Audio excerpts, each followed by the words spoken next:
हा जो प्रश्न आहे हा सर्रास सगळ्या न्यू पॅरेंट्सना पडलेला प्रश्न आहे की आपल्या बाळाला वॅक्सिन ही गव्हर्नमेंट मध्ये द्यायची की प्रायव्हेट मध्ये द्यायची. आता गव्हर्नमेंट मध्ये मिळणारी वॅक्सिन आणि प्रायव्हेट मध्ये मिळणारी वॅक्सिन मध्ये काय फरक आहे?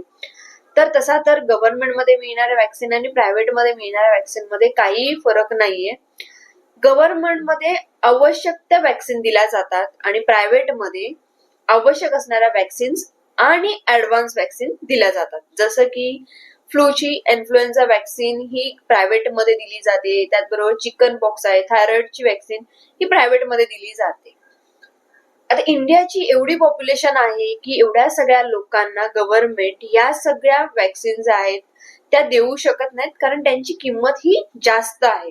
गव्हर्नमेंट मध्ये मिळणाऱ्या वॅक्सिन्स आणि प्रायव्हेट मध्ये मिळणाऱ्या वॅक्सिनच्या परिणाम मध्ये काहीही फरक नाहीये.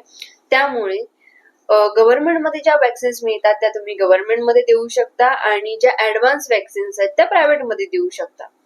मी माझ्या मुलाला दोन्ही ठिकाणी वॅक्सिन्स दिल्यात, ज्या गव्हर्नमेंट मध्ये मिळतात त्या गव्हर्नमेंट मध्ये दिल्यात आणि प्रायव्हेट मध्ये ज्या ऍडव्हान्स वॅक्सिन्स आहेत त्या मी प्रायव्हेट मध्ये दिल्यात.